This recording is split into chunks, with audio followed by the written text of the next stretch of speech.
అందరికీ నమస్కారం. యూపీఎస్సీ స్వయం కృషికి స్వాగతం. ఈ రోజు మనం యూ క్యాన్ సిరీస్ లో unique current affairs and news series లో ఎపిసోడ్ 7 డిస్కస్ చేద్దాం.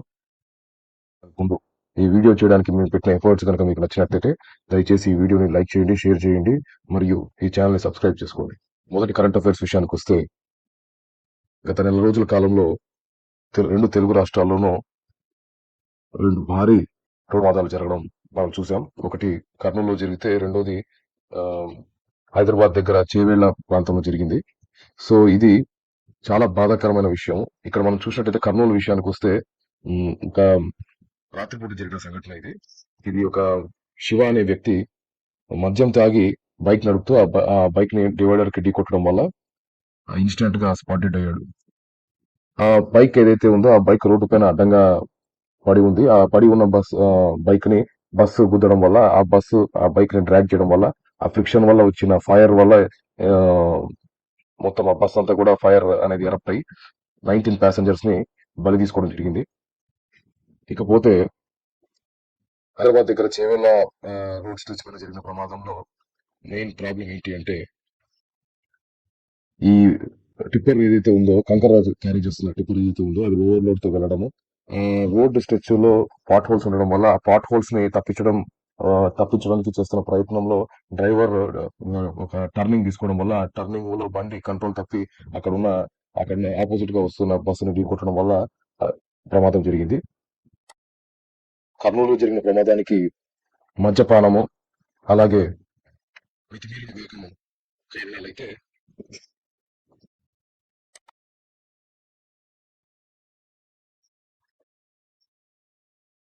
హైదరాబాద్ పరిసరాల్లో జరిగిన ప్రమాదానికి రోడ్డు సక్రమంగా లేకపోవడము, టిప్పర్ లారీ యొక్క డ్రైవర్ యొక్క నిర్లక్ష్యం కారణాలుగా తెలుస్తుంది. రెండు ప్రమాదాల్లోనూ దగ్గర దగ్గర 40 మంది ప్రాణాలు కోల్పోవడం జరిగింది. ఇది మనం చాలా బాధపడాల్సిన విషయం. సో యూపీఎస్సీ పాయింట్ ఆఫ్ వ్యూలో మనం తెలుసుకోవాల్సింది ఏంటంటే, Brasilia declaration on road safety, ఇది 2015లో అడాప్ట్ చేసుకోవడం జరిగింది భారతదేశం ద్వారా. ఇది సస్టైనబుల్ డెవలప్మెంట్ గోల్స్ 3.6 తో అలైన్ అయి ఉంటుంది. సస్టైనబుల్ డెవలప్మెంట్ గోల్స్ 3.6 ఏం చెప్తుందంటే, it AIIMS to halve the number of global deaths and injuries from road traffic accidents by 2030. So 2030 కల్లా రోడ్ ప్రమాదాల ద్వారా జరిగే మరణాలు గాని లేదా గాయాలు గాని సగానికి సగం తగ్గించడమే ఈ సస్టైనబుల్ డెవలప్మెంట్ గోల్ 3.6 యొక్క ముఖ్య ఉద్దేశమని మనం గుర్తించాలి. ఇకపోతే నెక్స్ట్ కరెంట్ అఫైర్స్ విషయానికి వస్తే, ఆపరేషన్ త్రిశూల్, ఇది ఆర్మీ, నేవీ, ఎయిర్ ఫోర్స్ త్రివిధ దళాలు కలిసి నిర్వహిస్తున్న ఆపరేషన్.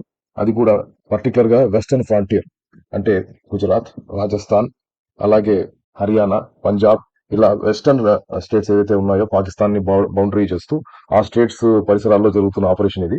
ఈ ఆపరేషన్ లో మనం ఇందాక డిస్కస్ చేసినట్టుగానే ఆర్మీ, నేవీ, ఎయిర్ ఫోర్స్ కలిసి ఒక కంబైన్డ్ ఆపరేషన్ అనేది ట్యాకిల్ చేస్తాయి. దీంట్లో ఆంఫీబియస్ ల్యాండింగ్స్ ఆఫ్ సౌరాష్ట్ర కోర్స్ and desert warfare in Rajasthan. So what amphibious landing అంటే ఏంటి? ఆంఫీబియస్ ల్యాండింగ్ అంటే మనం ఆల్రెడీ తెలుసు మనకు. ఆంఫీబియన్ అంటే జనరల్ గా కప్పల్ని మనము, ఫ్రాగ్స్ ని మనం ఆంఫీబియన్స్ అంటాం. ఎందుకంటే ఆంఫీబియన్ అంటే ఏ క్రీచర్ అయితే నీళ్ళల్లోనూ అలాగే నేలపైన రెండిట్లో ఆపరేట్ చేయగలుగుతుందో, రెండిట్లో ఎలాగైతే జీవిస్తుందో దాన్ని ఆంఫీబియన్ అంటాం. సో ఆంఫీబియస్ ల్యాండింగ్స్ అంటే వాళ్ళు particular set of army personal ఉంటారు. వాళ్ళు నేలపైన ఆపరేట్ చేయగలరు, నీళ్ళల్లోనూ ఆపరేట్ చేయగలరు. సో ఆ ఆంఫీబియస్ ల్యాండింగ్స్ పర్టికులర్ గా సముద్రంలో ల్యాండ్ అయితే ఎట్లా హ్యాండిల్ చేయాలి, లేదా తీరం వెంబడి ల్యాండ్ అయితే ఎట్లా హ్యాండిల్ చేయాలి, లేదా నేలపైన ల్యాండ్ అయితే ఎలా హ్యాండిల్ చేయాలి, ఇలా డిఫరెంట్ సినారియోస్ లో వాళ్ళు ట్రైన్ అవుతారు. సౌరాష్ట్ర కోస్ట్ అంటే ఆబ్వియస్ గా గుజరాత్ ప్రాంతంలో వస్తుంది. అలాగే డెజర్ట్ వార్ఫేర్, విపరీతమైన టెంపరేచర్స్ లో, విపరీతమైన అన్ఫేవరబుల్ క్లైమాటిక్ కండిషన్స్ లో ఎలా అయితే యుద్ధాన్ని సాగించాలనేది ఈ డెజర్ట్ వార్ఫేర్ అనేది త్రివిధ దళాలు క్యారీ అవుట్ చేస్తాయి ఆపరేషన్ త్రిశూల్ ద్వారా, with participation from over 20,000 personal tanks, missile systems and attack helicopters. The exercise running from October 30 to November 10 showcases India's enhanced joint force coordination and strategic preparedness, particularly amid regional tensions near Sar Creek, which is a bone of contention between India and Pakistan. So మనం గుర్తుపెట్టుకోవాల్సింది ఏంటంటే, యుద్ధంలో సంసిద్ధత అనేది చాలా ముఖ్యం. అలాగే వ్యూహాత్మకమైన పై ఎత్తు అనేది కూడా యుద్ధంలో చాలా ముఖ్యం. వీటిని ఎలా ఉన్నాయి అని పరీక్షించడమే ఈ ఆపరేషన్ త్రిశూల్ యొక్క ముఖ్య ఉద్దేశం. సర్ క్రీక్ అనేది మన గుజరాత్, పాకిస్తాన్, అలాగే మన భారతదేశంలోని గుజరాత్ అలాగే పాకిస్తాన్ బౌండరీ దగ్గర ఉంటుంది ఈ సర్ క్రీక్ అనే ప్రాంతము. ఈ సర్ క్రీక్ అనే ప్రాంతము రెండు దేశాలు కూడా క్లెయిమ్ చేస్తున్నాయి. సో ఈ సర్ క్రీక్ ప్రాంతము బోన్ ఆఫ్ కంటెన్షన్ అంటే కాంట్రవర్షియల్ ప్రాంతంగా ఉండడం వల్ల ఎప్పుడు కూడా టెన్షన్ వాతావరణం, ఎప్పుడు కూడా గస్తీ అనేది ఈ సర్ క్రీక్ ప్రాంతంలో ఉంటుంది. సో దీన్ని బ్యాక్ డ్రాప్ గా పెట్టుకుని వాళ్ళు ఈ ప్రాంతంలో వాళ్ళు ఈ ఆపరేషన్ త్రిశూల్ అని క్యారీ అవుట్ చేయడం జరుగుతుంది. ఇది మనం గమనించాలి. Next, Rajasthan bans child labour. Recently Rajasthan government led by CM Bhajanlal Sharma implemented Rajasthan shops and commercial establishment ordinance 2025 in October this year. So మనందరికీ తెలుసు చైల్డ్ లేబర్ అనేది ఎంత దారుణమైన ఒక సోషల్ ఈవిల్ లాంటిది ఈ చైల్డ్ లేబర్ భారతదేశంలో. మనం అందరం కూడా ఫండమెంటల్ రైట్స్ చదువుకునేటప్పుడు కూడా మనం చదువుకుంటాం. Okay, article 24 of Indian constitution prohibiting employment of children under 14 in factory, mine, hazardous employment to protect child health and dignity. Okay, so ఇక్కడ మనం చూసినట్టయితే ఎలాగైతే ఆర్టికల్ 24 ఈ ప్రొహిబిషన్ ఆఫ్ చైల్డ్ లేబర్ ని చెప్తుందో దాన్ని దృష్టిలో పెట్టుకొని దానికి ఆ ఫండమెంటల్ రైట్ కి బలాన్ని చేకూరుస్తూ రాజస్థాన్ గవర్నమెంట్ ఈ Rajasthan shops and commercial establishments ordinance 2025 తీసుకురావడం జరిగింది. ఆర్డినెన్స్ అంటే టెంపరీగా గవర్నమెంట్ ఒక గవర్నర్ అప్రూవల్ ద్వారా తీసుకొచ్చే చట్టాన్ని ఆర్డినెన్స్ అంటారు. దీని మనం అందరికి తెలిసాడే దీని వ్యాలిడిటీ 6 months ఉంటుంది. ఇది వ్యాలిడిటీ ఎక్స్పైర్ అయ్యే లోపల రాష్ట్ర ప్రభుత్వం చట్టం చేయాలి, అసెంబ్లీలో పాస్ చేసి చట్టం చేయాలి, లేదా ఈ ఆర్డినెన్స్ అనేది ఎక్స్పైర్ అవుతుంది. So ordinance bans employment of children below 14 years in shops and commercial establishment raising the minimum apparent age from 12 to 14 years. So ఇంత ముందు 12 ఏళ్ళుగా ఉండేదాన్ని 14 ఏళ్ళు చేశారు. సో ఇది మనం గుర్తించాలి. నెక్స్ట్ వచ్చేసి Hanoi convention. Approximately 72 nations have signed the UN Convention against cybercrime or Hanoi Convention, marking historic step towards global digital security. మనందరికీ తెలుసు ఈ మధ్య డిజిటల్ అరెస్ట్ అనేది చేయడం ఎక్కువ మన భారతదేశంలో చూస్తున్నాం. అలాగే అమెరికాని చాలా రాష్ట్రాల్లో ఒక మహమ్మారిలా ఉన్న పరిస్థితి ఏంటంటే అమెరికన్స్ ఎవరైతే ఉంటారో వాళ్ళని టార్గెట్ చేస్తూ ఇండియాలో కోల్కతా, పర్టికులర్ గా కోల్కతా, ఢిల్లీ, ముంబై ఇలాంటి నగరాల నుంచి ఫేక్ కాల్ సెంటర్ పర్సనల్ గా వాళ్ళు పోస్ట్ చేస్తూ మేము call centre, Microsoft call centre నుంచి కాల్ చేస్తున్నాం, లేదా గూగుల్ కాల్ సెంటర్ నుంచి కాల్ చేస్తున్నాము, మీ అకౌంట్ హ్యాక్ అయింది, మేము మీ అకౌంట్ రెస్టోర్ చేయడం హెల్ప్ చేస్తాము, మాకు మీ డీటెయిల్స్ ఇవ్వండి అని చెప్పి వాళ్ళ దగ్గర నుంచి డాలర్ల రూపంలో వాళ్ళు దోచుకుంటున్నారు భారతీయులు. ఇది చాలా సిగ్గుపడాల్సిన విషయం, బాధపడాల్సిన విషయం.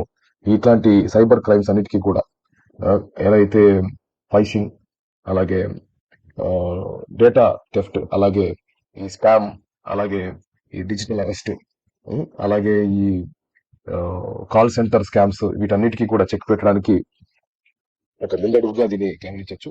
Adapted by United Nation General Assembly in 2024, it establishes first universal framework to combat cyber crimes in ransomware. Ransomware కూడా ఒక ప్రమాదకరమైన ఒక సాఫ్ట్వేర్ అనమాట.